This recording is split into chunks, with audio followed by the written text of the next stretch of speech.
Creo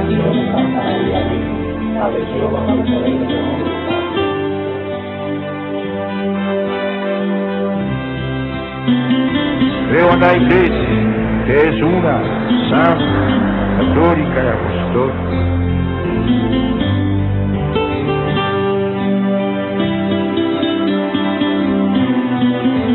Creo en la Santa Iglesia, con el Padre Jordi Rivero.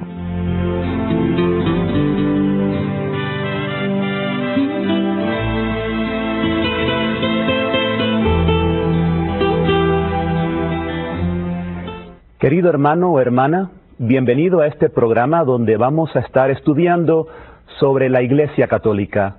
¿Qué es este misterio? ¿Es el designio de Dios? Y si es el designio de Dios, ¿cuál es el designio de Dios para la Iglesia? Yo no sé si eres católico o católica, si eres creyente o no, pero de todas formas creo que vas a aprender mucho si te quedas con nosotros, ya que vamos a hablar de cosas que tienen que ver con nuestra salvación. Y dice el Señor que hay que buscar, porque el que busca encuentra. Tenemos que abrir el corazón.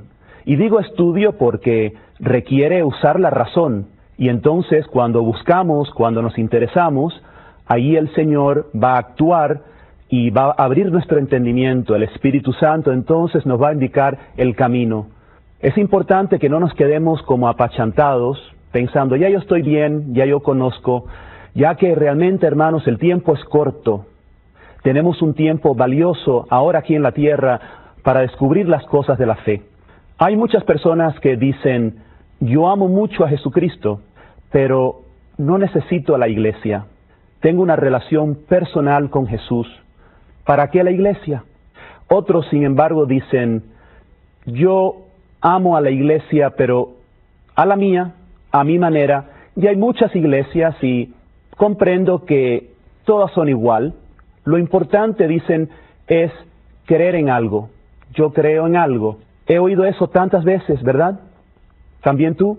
Pero si la iglesia nos enseña la verdad de Cristo y vemos que cada iglesia nos dice algo diferente, entonces ¿Cristo está dividido?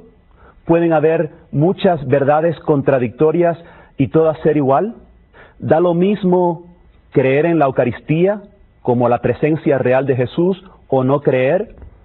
¿Da lo mismo tener a María como madre o no tenerla? Una cosa es respetar a todo el mundo, amarlos como Dios los ama. Otra cosa diferente es creer que todo es igual. Cuando una persona me dice que todas las religiones son iguales, que todo da igual, yo le pregunto, ¿y eres tú igual cuando se refiere a la medicina? ¿Cómo la medicina? Sí, cuando estás enfermo y te tienes que operar, ¿te da igual que te opere un cirujano que lleva muchos años de experiencia o que te opere un curandero, un brujo? ¿Es todo igual? ¿Todo da lo mismo? Claro que no. Amo al curandero, lo respeto, Dios lo ama, pero no da todo igual. La medicina avanza, tenemos más conocimiento de la verdad. Y cuando yo estoy enfermo, si me tengo que operar, quiero ir al cirujano que tenga más experiencia. Hace poco tomé un avión, estaba la puerta de la cabina abierta, se veía el piloto, y me puse a pensar, mi vida va a estar en manos de ese piloto en unos pocos minutos. Ojalá que sepa lo que está haciendo.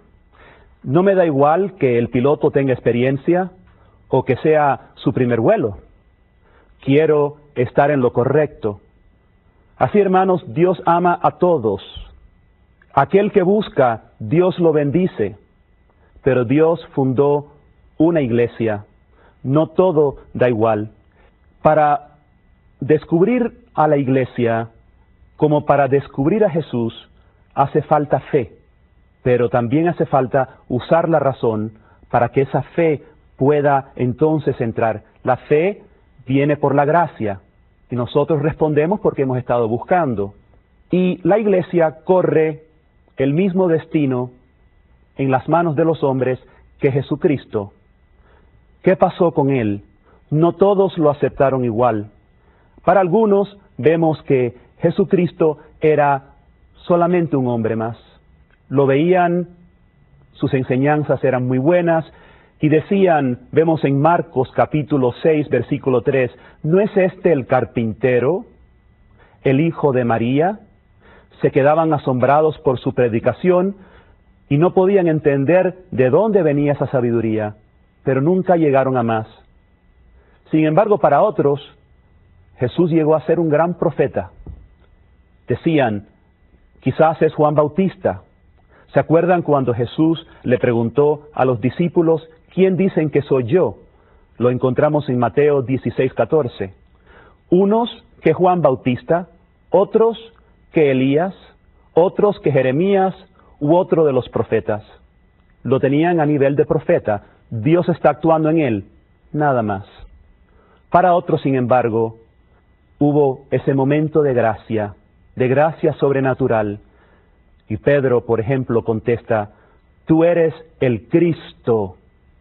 Jesús mismo le dice, eso no te viene de la carne, eso es la obra del Espíritu, eso es ya ver a Jesús con fe. También el buen ladrón, momentos antes de morir, tuvo esa gracia maravillosa de reconocer a Jesús. Igual pasará con la iglesia en todos los siglos. Para algunos dirán, es una sociedad más. Y se estudia en las universidades, se estudia su organización, su arte, su música, su historia. ¿Es un hecho real que no se puede ignorar? Nada más. Para otros es un momento para descubrir grandes valores. Muchos no católicos se quedan asombrados de la santidad del Papa. Si son un poquito abiertos, encontrarán mucha sabiduría en sus enseñanzas. La pura razón les hace ver que la Iglesia tiene una maravillosa organización, hospitales, multitudes de obras de caridad y de personas que sirven en todo tipo de apostolado. Y se dan cuenta, aquí hay una obra de Dios, aquí está Dios actuando, pero nada más. Sin embargo, para otros hay un momento, una gracia especial, es esa mirada de fe. Y nosotros decimos cada vez en la misa, creo en la Iglesia, una, santa, católica, apostólica. Eso ya es la fe. Comienza con la búsqueda, hay que interesarse, hay que ser honesto.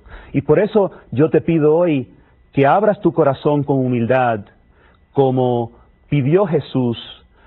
Jesús rogó a su Padre y le dio gracias en estas palabras. Las encuentras en Mateo 11:25.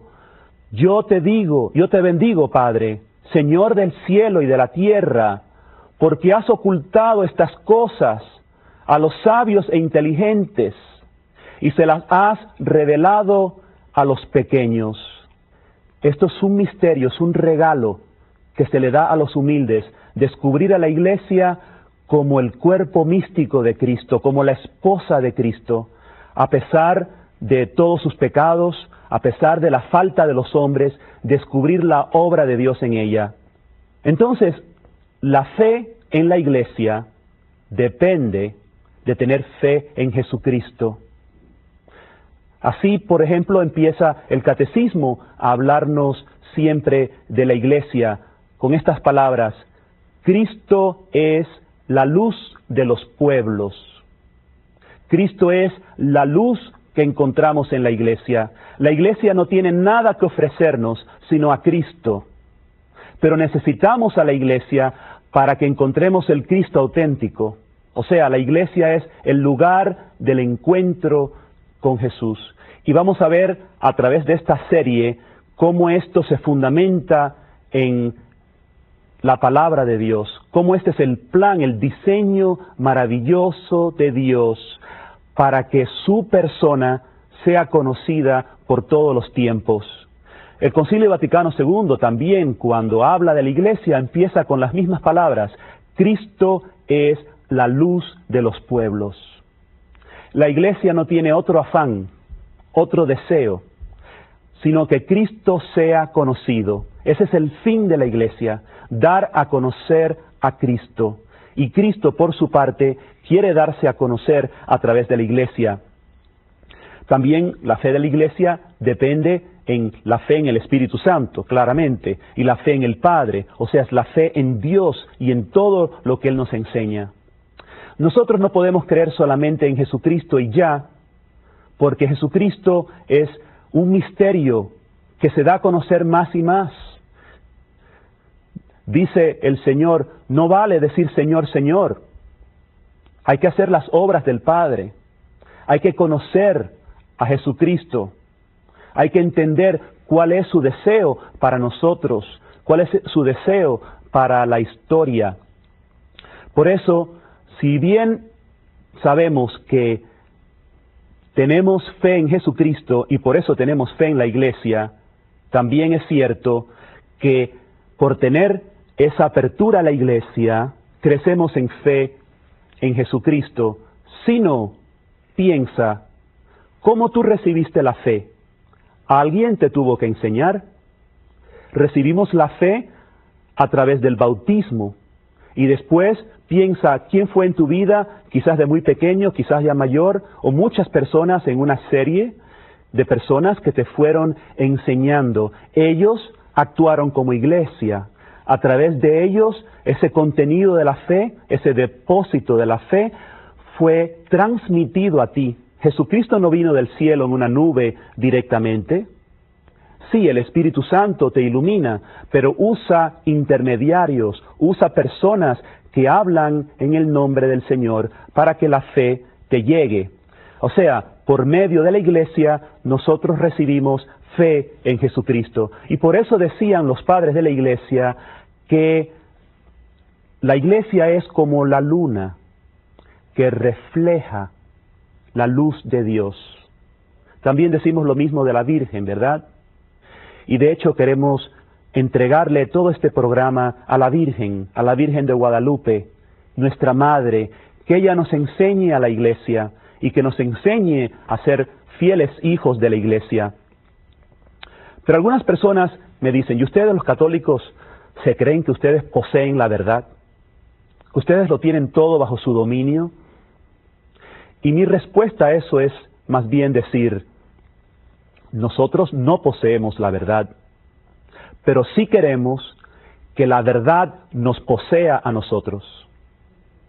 Jesucristo ha dicho, yo soy el camino, la verdad y la vida. Y esa verdad tiene un contenido. Cristo me ha de poseer. Y si Cristo me posee, y si Cristo es la verdad, yo quiero vivir en esa verdad.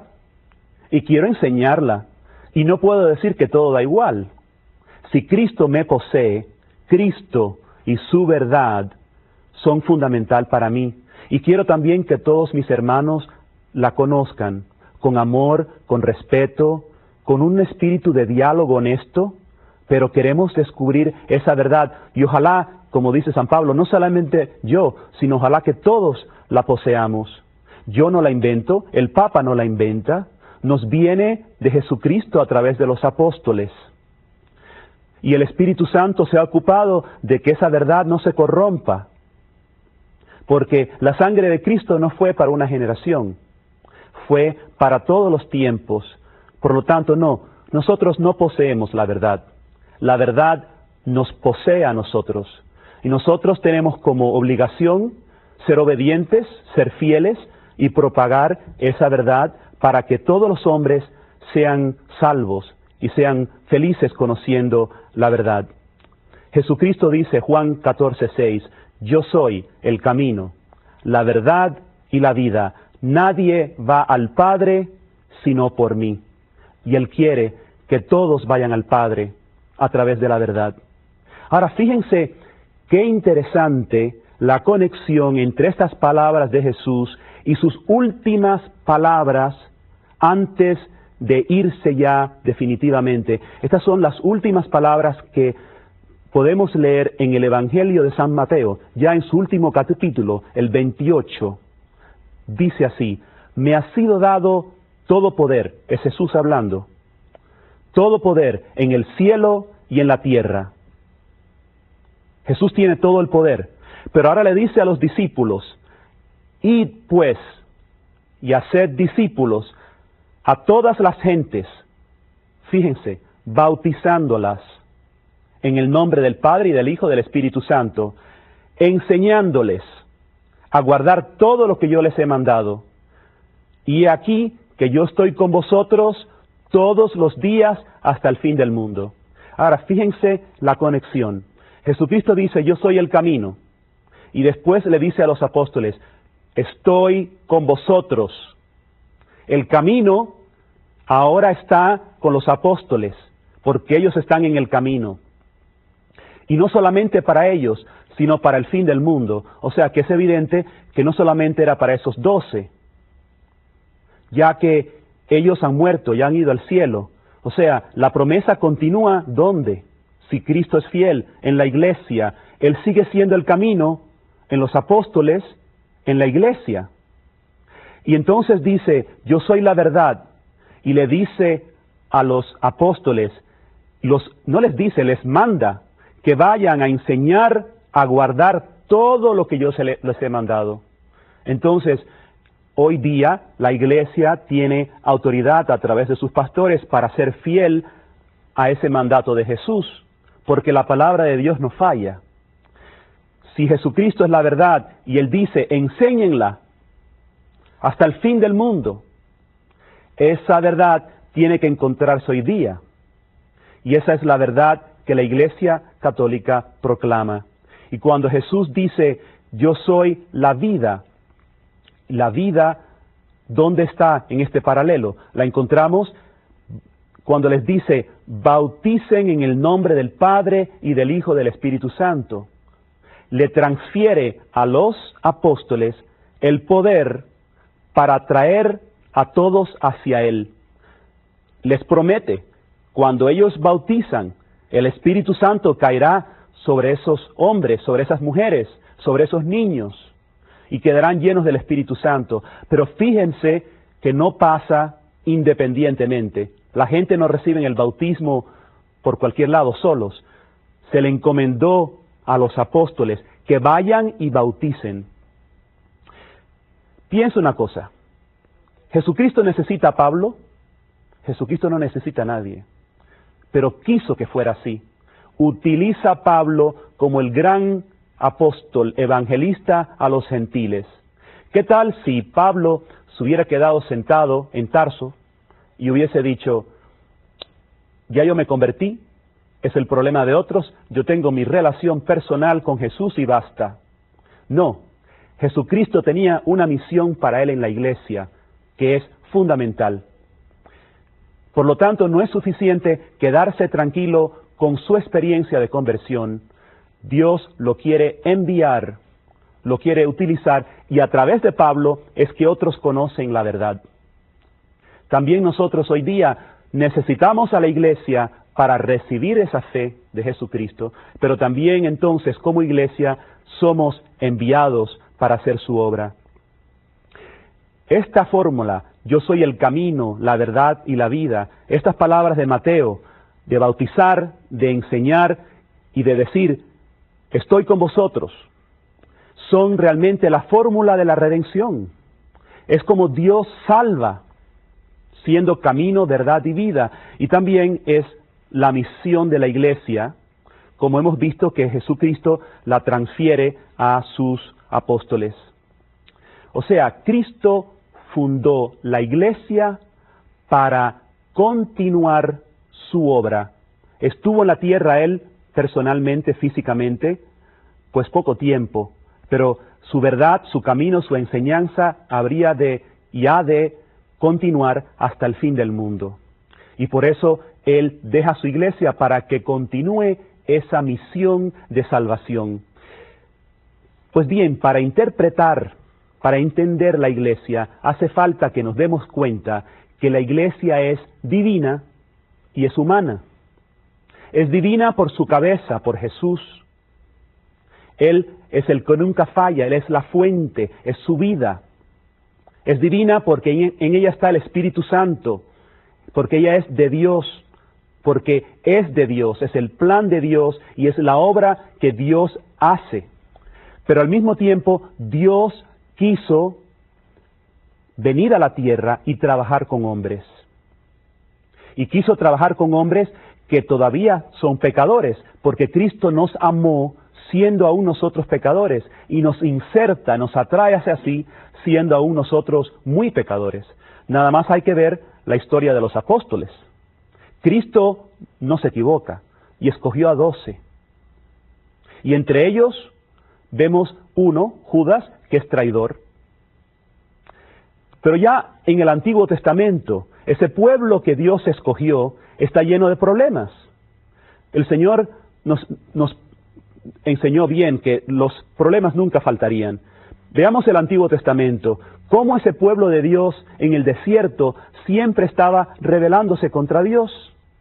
¿Se acuerdan aquella vez que estaban en el desierto? Veamos a Números capítulo 14, comenzando con el versículo 1. Después que habían explorado la tierra prometida, dice así: toda la comunidad empezó a dar gritos, y el pueblo lloró toda la noche. Los israelitas murmuraron contra Moisés y Aarón, y toda la comunidad les decía: ojalá muriéramos en Egipto o en este desierto, ojalá muriéramos. ¿Por qué nos has traído? ¿Por qué nos ha traído el Señor a esta tierra? ¿Para que caigamos a espada y nuestras mujeres e hijos caigan cautivos? ¿No es mejor volvernos a Egipto? O se decían unos a otros: nombremos un jefe y volvemos a Egipto. Querían ya otra iglesia, querían ya otro jefe, querían abandonar a Moisés. Y Moisés hacía errores, pero Dios estaba con él. Y la iglesia en lo humano hace errores, pero en cuanto a la enseñanza, nunca. Cuando Moisés recibió los 10 mandamientos, los 10 eran perfectos. En cuanto a la enseñanza, ahí no había fallo. Vemos en el Nuevo Testamento lo mismo. Dice Jesús: es imposible que no vengan escándalos. Y después vemos cómo nos habla de la cizaña, y algunos ya querían arrancarla, y el Señor dice: espérense, no se apresuren, ya llegará el tiempo donde será arrancada y donde entonces los malos serán echados al infierno. Ahora en la iglesia, sin embargo, crece la cizaña con el trigo bueno. Pero eso es lo que quiere el Señor. No que tengamos una relación personal y nos olvidemos, que sigamos con ese pueblo, porque a través de esa lucha de tener que perdonarnos, de tener que entendernos, es como Él suscita en nosotros las virtudes y la gracia. Hermanos, qué fácil es ser católico y cristiano, yo solo con Dios. Qué fácil, ¿verdad? Pero sabemos que el amor se prueba en la práctica. Y Cristo quiso que fuéramos su pueblo, una familia que Él se congregó para sí, para darle culto, para darle honra y para vivir su vida. Por lo tanto, no podemos escaparnos de esta exigencia. Piensa tú que hubieras estado caminando a través de esos caminos de Galilea con uno de un grupo de apóstoles. Ahí estaban ellos, estaba Judas, estaba Pedro, estaba Mateo, Juan. ¿Y qué están discutiendo? ¿Quién va a ser el primero? ¿Quién va a estar sentado a la derecha? ¿Quién va a estar sentado a la izquierda? Quizás tú hubieras dicho: ¿qué va? ¿Esto es una burocracia? ¿Qué va? ¿Esto no tiene esperanza? Estos hombres son todos unos fantasiosos, unos egoístas. Aquí yo no quiero saber nada, te hubieses marchado. Pues esa estaba destinada a ser la iglesia de Cristo. Igualmente hoy en la iglesia vamos a ver todas esas cosas, pero tenemos que mirar con los ojos de la fe. Yo creo que el punto es que tenemos que ver y que tenemos que entender a la iglesia no en la forma en que responden los hombres, sino en lo que Dios está haciendo. Si vemos a los hombres, nos vamos a desanimar. Pero hay que ver, a pesar de esos hombres, mirando más allá, cuál es la obra de Dios. Si Dios puede usar a la burra de Balaam, si Dios puede usar a cualquier pecador, pero su obra continúa. Fíjense en la familia. ¿Crees tú en la familia? Pero si tú no quieres creer en la familia, podrías decir: hay tantas familias malas, tantas madres que abusan a sus hijos, tantos padres infieles. Justificaciones para no creer en la familia. Pero para creer en la familia hay que entender cuál es el plan de Dios. No me importa si muchos fallan. ¿Qué es lo que Dios quiso hacer? Yo lo que siento es cuanto más yo veo crisis en la iglesia, cuanto más yo veo que se ataca a la iglesia, más yo quiero aprender de los santos, que cuanto más veían errores y ataques, más ellos eran fieles a la iglesia, porque los errores son de los hombres, pero su enseñanza y la obra de Dios es indefectible. Por eso, para entender a la iglesia, tenemos que entender que la iglesia es como un médico, y con eso terminamos ya para hoy. Un médico que nunca se equivoca, es un médico que siempre sana, pero hay que tomar la medicina. ¿Te imaginas tú un paciente que proteste? A mí no me ha hecho nada el médico, a mí no me ha curado. Pero yo le pregunto, ¿y tomaste la medicina? No, a mí no me gusta tomar medicina. Entonces por algo es que no te sanas. La iglesia es igual, hay mucha gente en la iglesia, pero pocas toman la medicina. ¿Tomas tú la medicina? La medicina son las enseñanzas, son los sacramentos. Es una vida abierta a vivir todo lo que Cristo nos enseña dentro de la iglesia. Los que lo hacen, les llamamos santos. Esos son los que crecen, los que se aprovechan de las gracias que Cristo da en la iglesia. Los otros sí son miembros de la iglesia, pero no crecen. ¿Por qué? Porque no reciben la medicina.